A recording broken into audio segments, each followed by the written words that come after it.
Last 1 year में small cap funds ने on an average 54% के रिटर्न्स दिए हैं और लास्ट 3 इयर्स में 27% के एनुअलाइज्ड रिटर्न्स दिए हैं, जो कि one of the highest returns हैं सभी इक्विटी कैटेगरीज में। अगर मैं कुछ इंडिविजुअल फंड्स का भी बताऊं तो क्वांट स्मॉल कैप फंड ने लास्ट 3 इयर्स में 223% के एब्सोल्यूट रिटर्न्स दिए हैं।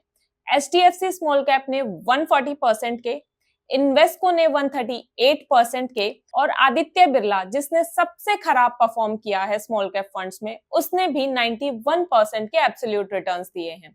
अब इतने बढ़िया रिटर्न्स देखने के बाद हर कोई चाहेगा कि मैं अपना पैसा इन स्मॉल कैप फंड्स में इन्वेस्ट करूं, पर सवाल ये आता है कि आज के दिन जब मार्केट अपनी पीक पर है, क्या स्मॉल कैप फंड्स में इन्वेस्ट करना सेफ ऑप्शन है? क्या पिछले 3 साल में हमें जो रिटर्न्स मिले हैं, क्या वो सेम रिटर्न्स अगले 3 साल में भी मिल सकते हैं?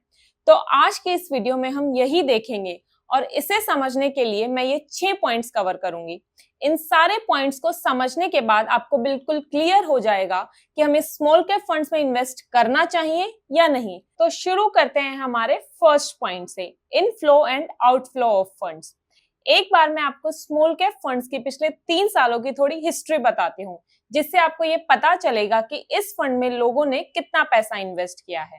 फरवरी 2021 से लेकर मई 2024 तक 40 महीने बनते हैं और इन 40 महीनों में 36 महीने ऐसे हैं जब लोगों ने अपना पैसा स्मॉल कैप फंड्स में डाला है, मतलब इन्वेस्ट किया है, और सिर्फ 4 महीनों में ही ऐसा हुआ है जब लोगों ने अपने पैसे को इस फंड से निकाला हो।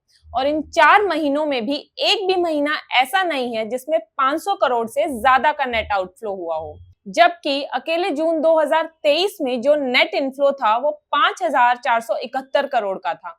इससे आप समझ सकते हो कि पिछले 3 सालों में कितना सारा पैसा स्मॉल कैप फंड्स में इन्वेस्ट किया गया है। अब अगर मैं आपको एग्जैक्ट फिगर बताऊं तो फरवरी 2021 में स्मॉल कैप फंड्स का जो एयूएम था वो 67,700 करोड़ था और मई 2024 में इसका एयूएम 2,66,109 करोड़ था और ये फिगर आज के दिन भी बढ़ता ही जा रहा है। अब अगर हम हिस्ट्री उठाकर देखें तो जब भी कभी स्मॉल कैप ने बहुत बढ़िया रिटर्न्स दिए हैं तो उसके बाद मार्केट हमेशा डाउन ही गई है। अब मैं आपको पिछले 17 सालों का स्मॉल कैप इंडेक्स का डेटा दिखाती हूँ।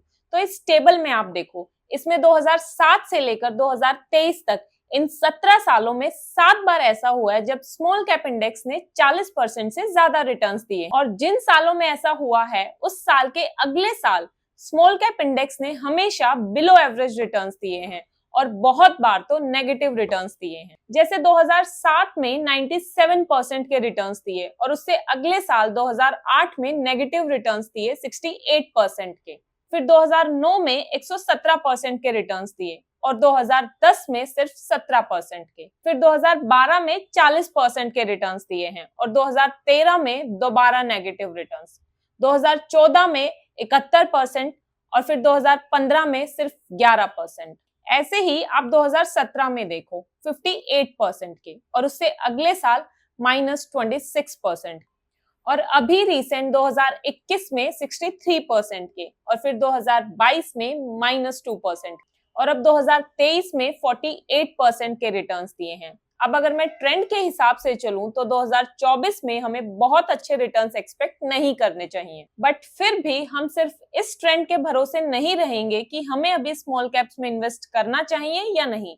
हम अपनी और भी एनालिसिस करेंगे और फिर उस एनालिसिस के बेसिस पर हम अपना डिसीजन लेंगे। अब हमारे नेक्स्ट पॉइंट पर चलते हैं, जिसमें हम स्मॉल कैप इंडेक्स के रोलिंग रिटर्न्स को देखेंगे। अब हमें ये रोलिंग रिटर्न्स देखने की जरूरत क्यों पड़ी?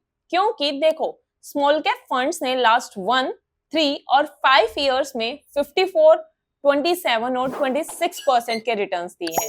वहीं अगर मैं मार्च 2023 से मई 2024 तक के इनके रिटर्न्स देखूं तो ये 76% के रहे हैं और 2005 से अभी तक देखूं तो 15.42% के रहे हैं। तो ऐसे सिनेरियो में जब रिटर्न्स अलग अलग पॉइंट पर इतना वेरी कर रहे हैं तो एक रोलिंग रिटर्न्स को समझना इंपॉर्टेंट हो जाता है, ताकि एक आम इन्वेस्टर ये समझ पाए कि वो अलग अलग टाइम पर कितने रिटर्न्स जनरेट कर सकता था। तो अब मैंने इस टेबल में निफ्टी स्मॉल कैप 100 इंडेक्स के अप्रैल 2005 से लेकर मई 2024 तक के रोलिंग रिटर्न्स को लिया है और इसे 1, 3 और 5 साल की साइकिल्स पर रोल किया है। तो पहले अगर हम 1 साल का देखें तो इसमें हमें मीन रिटर्न्स 15.4% के मिले हैं। मीन रिटर्न्स मतलब एवरेज रिटर्न्स। इसका मतलब ये है कि अगर हम अप्रैल 2005 से लेकर मई 2024 के बीच में किसी भी टाइम अपना पैसा 1 साल के लिए इन्वेस्ट करते तो हम 15.4% के रिटर्न्स एक्सपेक्ट कर सकते थे। वहीं इस पीरियड में जो मैक्सिमम और मिनिमम रिटर्न्स आए हैं वो 110% और -42% के आए। इस पीरियड का स्टैंडर्ड डेविएशन 27.11% है। स्टैंडर्ड डेविएशन हमें ये बताता है कि किसी एक फंड के रिटर्न्स उसके एवरेज रिटर्न्स से कितना वेरी कर सकते हैं। जैसे इस केस में हमारा स्टैंडर्ड डेविएशन 27% है, तो इस फंड के जो रिटर्न्स हैं वो इसके एवरेज रिटर्न से +27% या -27% तक जा सकते हैं। अब अगर हम 3 साल के रोलिंग रिटर्न्स देखें तो मीन रिटर्न्स थोड़े से कम होकर 11.94% हुए हैं। मिनिमम और मैक्सिमम रिटर्न्स भी कम हुए हैं और स्टैंडर्ड डेविएशन भी कम हुआ है 13.9%। सेम ऐसे ही 5 साल में भी mean, minimum returns, maximum returns और स्टैंडर्ड डेविएशन ये सभी पिछले सालों के कंपैरिजन में कम हुए हैं। अब जैसे जैसे टाइम बढ़ रहा है तो रिटर्न्स और स्टैंडर्ड डेविएशन कम हो रहे हैं। इसका मतलब ये है कि लॉन्ग टर्म में हमारे रिस्क और रिटर्न्स दोनों कम हो जाते हैं। इसलिए बोला जाता है कि आपको अपने इन्वेस्टमेंट लॉन्ग टर्म के लिए करनी चाहिए ताकि आपका पैसा सेफ रहे। अब नेक्स्ट पॉइंट में हम स्मॉल कैप फंड्स के रिस्क को समझते हैं। इसके लिए हम 4 चीजें देखेंगे: बीटा, वॉलेटिलिटी, स्टैंडर्ड डेविएशन और मार्केट कैप। सबसे पहले बीटा को देखते हैं। बीटा हमें ये बताता है कि एक फंड उसके बेंचमार्क के कंपैरिजन में कितना रिस्की है। बीटा की वैल्यू जितनी ज्यादा होगी मतलब वो फंड उतना ही ज्यादा रिस्की है। अब मई 2024 के डेटा के अकॉर्डिंग निफ्टी 50, निफ्टी 100 और निफ्टी 200 का बीटा 1 है। निफ्टी मिड कैप 150 का बीटा 0.94 है और स्मॉल कैप 50 का बीटा 1.08 है। स्मॉल कैप 100 का बीटा 1.04 है। तो यहाँ पर आप देख सकते हो कि स्मॉल कैप इंडेक्स का बीटा लार्ज और मिड कैप इंडेक्स से ज्यादा है, मतलब कि इनके कंपैरिजन में ये ज्यादा रिस्की है। अब अगर मैं आपको वॉलेटिलिटी का परसेंटेज भी दिखाऊं तो स्मॉल कैप इंडेक्सेस सबसे ज्यादा वॉलेटाइल हैं। अब इस टेबल में आप देख सकते हो कि स्मॉल कैप 50, स्मॉल कैप 100 और स्मॉल कैप 250 इन तीनों का ही वॉलेटिलिटी परसेंटेज बाकियों के कंपैरिजन में सबसे ज्यादा है। ऐसे ही अब अगर मैं आपको सभी कैटेगरीज का स्टैंडर्ड डेविएशन भी दिखाऊं तो वो भी स्मॉल कैप कैटेगरी का सबसे ज्यादा है, 12.72%। और लास्ट एट प्रेजेंट जो स्मॉल कैप फंड्स का मार्केट कैप है वो लार्ज कैप फंड्स के मार्केट कैप का 8.41% है, जबकि 2005 से ये ऑन एन एवरेज 4.8% रहा है। अब एक्सपर्ट्स के अकॉर्डिंग अगर ये परसेंटेज 7% से ऊपर जाए तो हमें थोड़ा संभलने की जरूरत है। अब इस पूरे एनालिसिस से हमारे सामने 5 की पॉइंट्स निकल कर आते हैं।